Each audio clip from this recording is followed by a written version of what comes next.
was hitchhiking across Nevada last summer after my car broke down outside Ely. I'd been stranded for hours, the desert heat shimmering across the asphalt, when an old gray Chevy pickup finally pulled over. It looked beat to hell, dust coating the sides and a spiderweb crack running through the windshield. The driver leaned over and rolled down the passenger window. He was in his late 40s, maybe early 50s, with deep wrinkles cut into his face and a baseball cap pulled low over his eyes. His smile was small but polite. "Need a lift?" he asked. "Yeah," I said, hoisting my backpack. "Just trying to get as far west as possible." He nodded, unlocked the door, and I climbed in. The cab smelled like cigarettes and old coffee. A few fast food wrappers littered the floor. He reached over and shook my hand. "Name's Ray," he said. "Evan," I replied. We started down the highway. The sun was dropping low, throwing long shadows across the desert. For the first half hour or so, it was quiet except for the sound of the engine and the occasional rattle from something loose in the truck bed.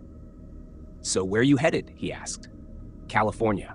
I've got a friend in Redding who said I could crash for a bit." He nodded again, chewing on a toothpick. "Long way to go," he said. "Not many people pick up hitchhikers anymore." "Yeah, I figured I got lucky," he chuckled. "Yeah, lucky." The way he said it made me glance at him. His face was calm, but his eyes looked tired. Not sleepy, just distant, like he wasn't really there with me. We rode in silence for a while. The desert stretched endlessly on both sides. No lights, no cars, no signs of life. After a while, the road narrowed and twisted through low, scrub-covered hills. The air cooled fast. I noticed something odd. There was a long crack in the dashboard, and wedged into it was a small silver locket. The hinge was broken, and it hung open just enough for me to see the edge of a photo inside. It looked like a young girl.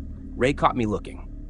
"That's my daughter," he said quietly. "She's pretty," I said. He nodded but didn't smile. "Was." He didn't say anything else after that, and neither did I. The sky went dark fast after sunset. The truck's headlights carved narrow tunnels through the empty road. The only sound was the wind buffeting the cab. At some point, Ray reached into the glove box and pulled out a pack of cigarettes. He offered me one, but I shook my head. He lit his and cracked the window. "You ever seen someone die, Evan?" he asked. The question caught me off guard. "No," I said slowly. "Can't say I have." He nodded, exhaling smoke out the side of his mouth. "It's strange. You think it'd look violent, but most times it's quiet, real quiet." I laughed nervously. "That's pretty dark, man." He didn't laugh back. After that, the ride got tense. I tried not to make it obvious, but I started glancing at the road signs. The last one I saw had been more than 40 miles back. I had no idea where we were. The GPS on my phone wasn't loading anything, no signal. Ray suddenly reached over and turned off the radio, even though it hadn't been playing. "You mind if we take a little detour?" he said. "Detour?" "Shortcut. The main highway's got a wreck up ahead. This'll cut around it."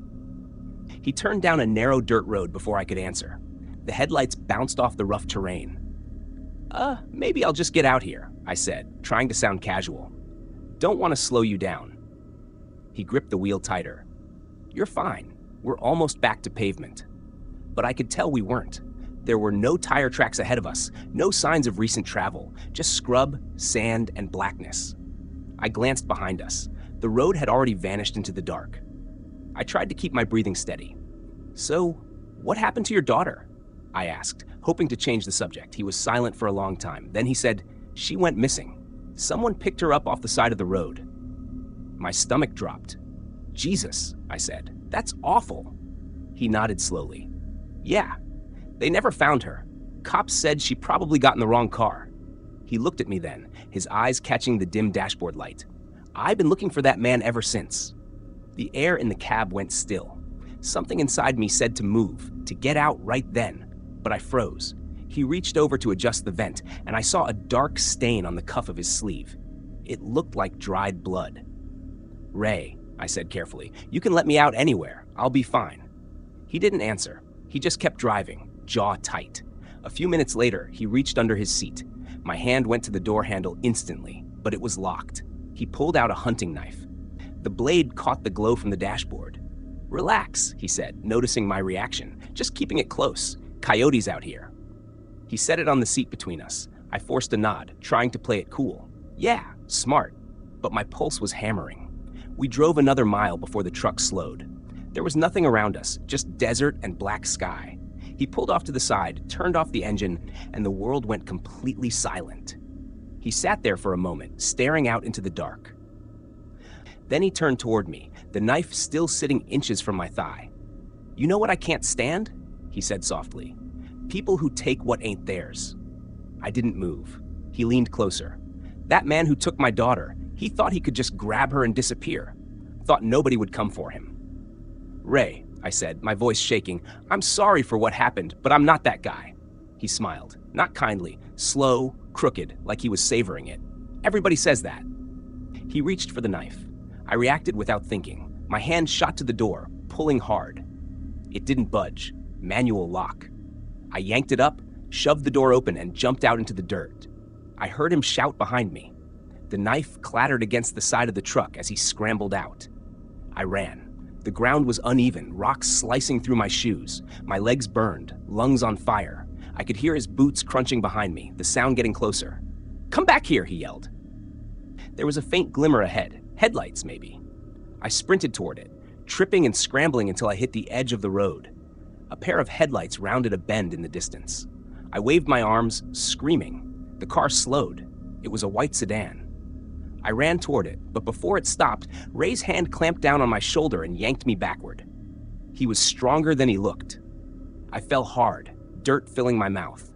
He raised the knife above me, his face twisted with rage. The headlights hit us full on, freezing him for a split second.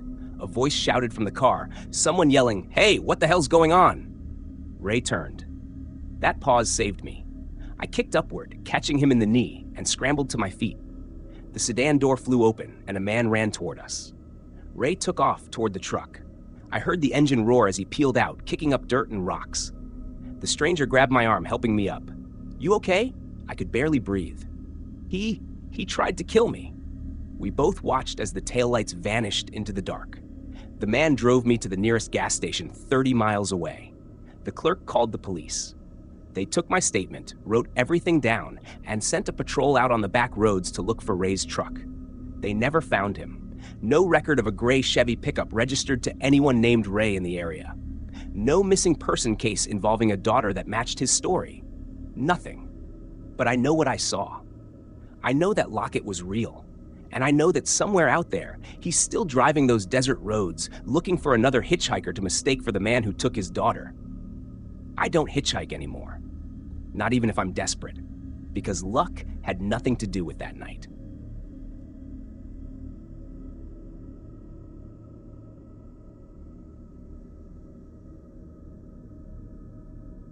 I was somewhere outside of Flagstaff when the storm rolled in. I'd been standing on the shoulder for over an hour, thumb out, backpack slung over one arm, watching the clouds gather into this bruised purple wall on the horizon. My phone had 2% left, and I was out of water. When the first drops hit the asphalt, I started thinking maybe I'd made a mistake leaving the last town on foot. Then headlights appeared behind me. A white sedan, mid-2000s, slowing as it neared.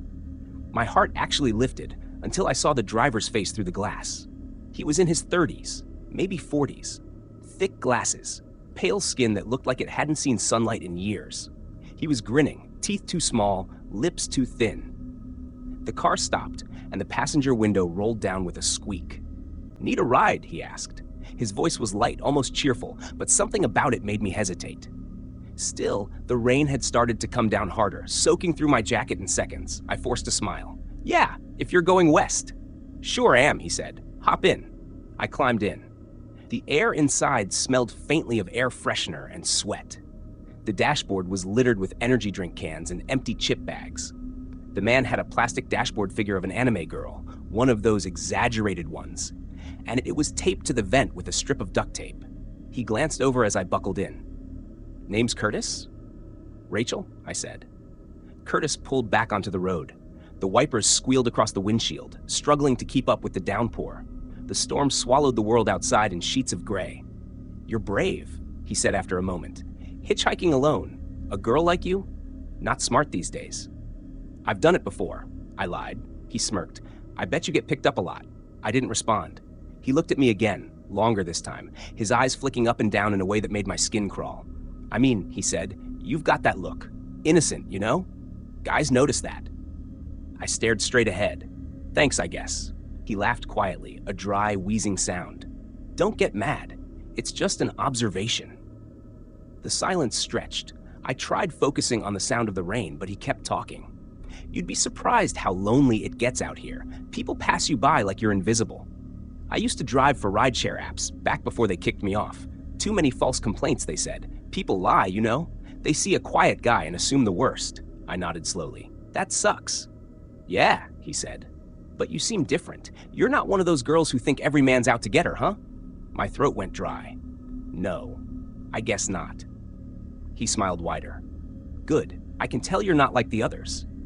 Something in the way he said that made the hair on my arms stand up. The others? You know, he said. The type who dress like they want attention and then act offended when they get it. The ones who think they're better than everyone. Online girls. Influencers. Pfft. He spat the word out like it tasted bad. They ruin everything. I didn't say anything. He laughed again, a little harder this time. Sorry, I'm ranting. You're not like them. You're normal. Real. He reached into his jacket pocket and pulled out a phone. The screen was cracked, but he held it up anyway. Want to see something? Before I could answer, he swiped it open. It was filled with pictures, screenshots of women's profiles. Some looked like they were from dating apps. Others looked like random photos stolen from social media. She ghosted me after we matched, he said, scrolling. Said she got a boyfriend. Classic lie. They all say that. I forced a tight laugh. Yeah, that's rough. He smirked. Don't worry, I'm over it. I just like to keep the pictures. Reminds me not to waste my time. The air in the car felt too hot. My fingers itched to reach for the door handle, but we were doing 60 on a winding road, and the rain was pounding down too hard to see. He put the phone away and kept glancing at me. You got a boyfriend? No. You ever had one? Not really. Smart, he said. Guys only want one thing. You seem too pure for that kind of crap. My stomach twisted. I tried to sound casual. I don't know about that. He chuckled softly, like we were sharing a secret. No, I can tell. You're not ruined. I stared at the window, pretending to be fascinated by the rain. NOSLEEP, the sound of the tires on wet pavement filled the silence for a while. But then he leaned closer. Can I ask you something personal? I didn't want to, but I said, sure. He smiled. When's the last time someone told you you're beautiful? I froze. I don't really? Because you are, he said. You've got that real beauty, not fake makeup beauty. You don't need filters. You look like the kind of girl who should have been born in a different time, back when men respected women. He said respected like it meant owned. I laughed weakly. Thanks. He grinned wider. You don't have to be shy. I know it's weird when someone's honest. The rain got heavier, drowning out the engine. My hands were slick with sweat. I looked for landmarks, exits, anything, but the highway signs were few and far between, just empty forest and winding roads. After a while, he reached across and brushed a strand of hair from my face. His fingers grazed my cheek and I jerked away. Don't, I said. He blinked like he didn't understand. Relax, I wasn't doing anything. You touched me. He smiled again, tighter now. You shouldn't be so jumpy. I'm giving you a ride, aren't I? Please keep your hands to yourself.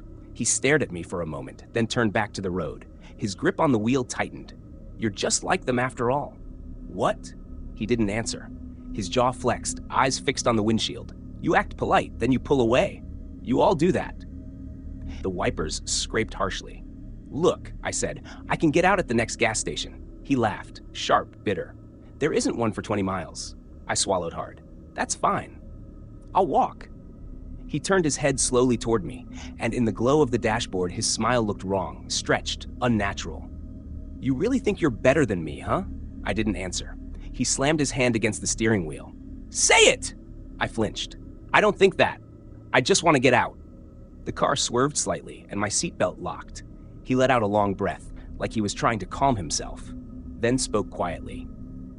You know what your problem is? You think men like me are the enemy, but I'm the only one who's ever cared. He reached into his jacket again. My heart jumped, but he pulled out a small silver cross necklace. This was my mom's, he said. She said a woman should be pure, not like the trash you see online. I think she would have liked you. Thanks. I said, my voice shaking. She sounds nice. She was, he said softly, until she left me. He stared ahead, eyes glassy. They all leave. Then he smiled again. But maybe you're different. I forced a smile back. I think I just saw a rest stop sign, I lied. He frowned. I didn't see one. It was quick. I think it said 2 miles. He hesitated, then grumbled something under his breath and kept driving. I silently prayed there would actually be one. Miraculously, a blue sign appeared a few minutes later. Rest area, 1 mile. I nearly cried from relief. He noticed my reaction. You seem excited. I just really have to pee, I said. He laughed. Fine, but hurry. Don't disappear on me. When he pulled in, the lot was almost empty. A single truck idled near the far edge, its driver asleep in the cab. Curtis parked near the bathrooms. Rain was still coming down hard. I'll be right back, I said, reaching for the handle. He leaned closer, its U-ray blocking the door slightly. Hey, you're not gonna leave me, right? Of course not, I lied. I'll just be a minute. He stared at me for a few seconds too long before nodding. Okay, don't make me come looking for you. I stepped out into the rain and walked toward the restroom, forcing myself not to run. The instant I was out of sight, I sprinted around the back of the building and crouched low, watching the car. Curtis was still idling, tapping the steering wheel, head turning every few seconds toward the door. I waited. After maybe 30 seconds, he got out and started walking toward the restrooms, scanning around.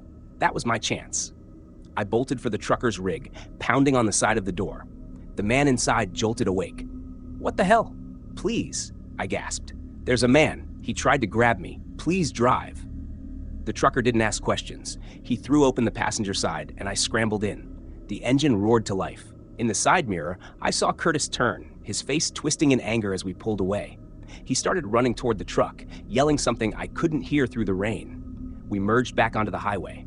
My heart was still slamming against my ribs. You okay, miss? The trucker asked. I nodded shakily. Yeah, I think so. He muttered something under his breath.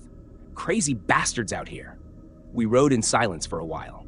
When I finally looked back, the rest stop was a blur of gray and headlights fading behind us. The police later told me they'd checked the rest area security footage and got the plate number. Curtis had a record, restraining orders, harassment charges, things that made my stomach twist when I heard them. He was out there somewhere, still driving that same car. Sometimes I still think about him, about how calm he was until he wasn't. The way his eyes lit up when he said, "You're not like the others. I don't hitchhike anymore. Not because of what could have happened. Because I learned what almost did is enough to ruin the road forever."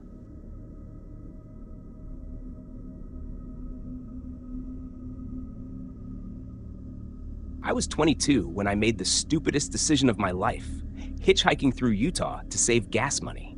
I'd been backpacking from Oregon to Colorado, chasing what I thought would be some self-discovery road trip before starting grad school. I had $48 left, a half-dead phone, and a stubborn belief that I could handle myself. That morning, the desert felt endless. The sun was already brutal by 9 a.m., and every shimmer of heat on the horizon made me dizzy. I was on Route 6, somewhere between Delta and Green River, miles of nothing but sagebrush, dirt, and the occasional power line. When I first saw the pickup coming from behind, I thought it might just blow past like every other vehicle had. I stuck my thumb out anyway. The truck slowed. It was a faded red Chevy with cracked paint and an old camper shell. The driver rolled down the window. He looked like he was in his late 40s. Tan skin, weathered face, a gray mustache. His eyes were hidden behind cheap gas station sunglasses. "You heading east?" he asked. "Yeah, toward Colorado," I said. "Well, hop in. I can get you as far as Thompson Springs." I thanked him, tossed my pack into the truck bed, and climbed in. The inside smelled faintly of cigarettes and pine cleaner. A pair of worn leather gloves sat on the dashboard, next to a pack of beef jerky and a disposable camera. He didn't introduce himself right away, but after a few miles, he spoke again. "Name's Doug," he said. "Haley." He nodded slowly, his fingers tapping the steering wheel. "Not many girls out hitchhiking these days." I forced a polite laugh. "Yeah, probably for a reason." Doug smiled, a small knowing grin that didn't reach his eyes. "Guess I'm old-fashioned. I liked the old days, before everyone got scared of everyone else." The silence that followed felt too long. The road stretched forever ahead, just 2 faded lines across sand and heat. He started talking again. You from around here? No, Oregon. Pretty state, rainy though. He looked over at me. You got family out that way? Yeah, my mom. He nodded again. You close with her? I shrugged. I guess? He kept glancing at me between sentences, like he was studying my face. I used to have a girl about your age, he said softly. She'd be 23 now. Oh, I said, not sure what else to offer. That's nice. She died, he added flatly. I froze. I'm sorry. She ran away when she was 17, hitched a ride with some guy. He paused, eyes fixed on the road. They found her body out by Grand Junction. Never caught who did it. I swallowed hard. That's awful. He nodded slowly. Yeah, people don't care much out here. You disappear, the desert just swallows you up. He chuckled under his breath, and it sent a chill down my spine. The truck rattled along the cracked asphalt for another half hour before he spoke again. You ever think about how easy it is for someone to just vanish? He said suddenly. What do you mean? He smiled, eyes still on the road. I mean, you could pick up someone like me, drive him into the middle of nowhere, and nobody'd find a thing for years. Maybe never. My throat went dry. I tried to laugh it off. Yeah, I guess that's why most people don't hitchhike anymore. He didn't respond, just kept that strange smile, his knuckles gripping the wheel tighter. I started paying attention to the road signs, anything that told me how far we were from the next town. The last one I'd seen said Thompson Springs, 36 miles. I figured we'd already driven at least 20. But then Doug took an exit. It wasn't a major one, more like a dirt road leading off into open land. I thought you were heading toward Thompson Springs? I asked carefully. He nodded. Shortcut. I know this area like the back of my hand. I looked out the window. The shortcut didn't even look like a road. It was just packed dirt winding between low hills. You sure this leads back to the highway? He didn't answer right away. You don't trust me? I forced a small laugh. No, it's just, I've never been out here before. He smiled again. You remind me of her, you know, my girl. I didn't respond. After a few minutes, we passed a weathered wooden sign that said private property in peeling paint. Doug, I said, trying to sound calm, this doesn't look like a shortcut. He leaned forward, squinting at the horizon. Relax, I just want to show you something. Every instinct in me screamed to jump out. The truck slowed. He reached over and rested one hand on my knee. You're real tense, Haley. You don't gotta be scared. I jerked my leg away. Don't touch me. He smirked. Feisty. I like that. My heart pounded so hard I could feel it in my throat. I reached for my phone in my pocket, but he noticed. Don't bother, he said. Ain't no service out here.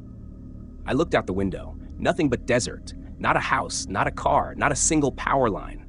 He pulled the truck to a stop near what looked like a dried-up creek bed. I just want to stretch my legs, he said. You should too. I hesitated, staring at the locked door handle. He smiled wider. You think I'm gonna hurt you? I didn't answer. He opened his door and stepped out. I heard his boots crunch against the dirt. Then he walked around the front of the truck. That's when I saw it, something in the camper shell through the back window. A shape. I turned, pretending to look for my bag. The thing was wrapped in a tarp, tied with yellow nylon rope. And sticking out from under the tarp just barely was a shoe, a white sneaker. My stomach dropped. I looked back up just as Doug reached my door. He tapped the glass lightly. Come on, he said softly. It's not polite to sit when someone's talking to you. I shook my head. I think I'll stay in the car. His smile faded. Get out. I hit the lock button. He tried the handle. It didn't budge. His smile twisted into something darker. Don't make this hard, he muttered. I reached over and grabbed my backpack, fumbling for the pepper spray inside. He banged on the window. Open the damn door, Haley. I found the spray just as he started circling toward the driver's side. My hands were shaking so hard I almost dropped it. As soon as I heard his door open, I yanked the keys from the ignition and bolted. I threw open my door and sprinted toward the hills. The ground was uneven, and the heat made everything shimmer, but adrenaline kept me moving.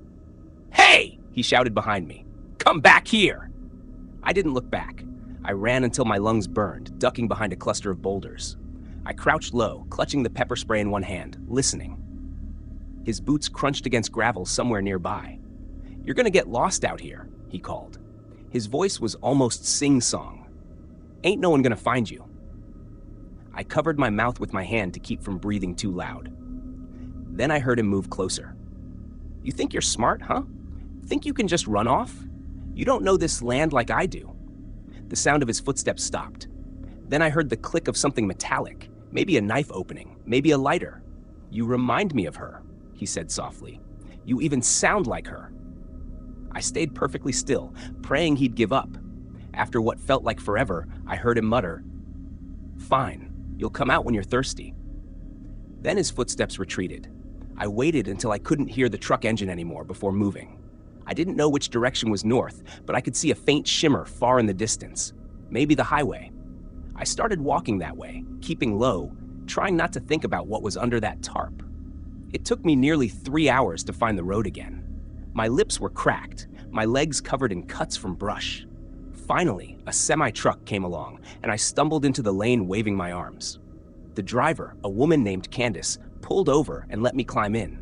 When I told her what happened, she grabbed her CB radio and called it in.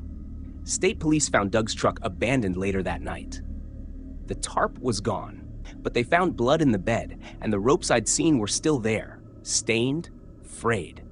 They never found him. A week later, an officer called me. He said there were old missing persons reports tied to vehicles matching that red Chevy. Young women mostly, hikers, hitchhikers. The last one was 2 years before I met him. Sometimes I wonder if he'd been driving that route waiting for someone who looked enough like his daughter. Every time I see a red pickup now, even in a parking lot, my stomach twists.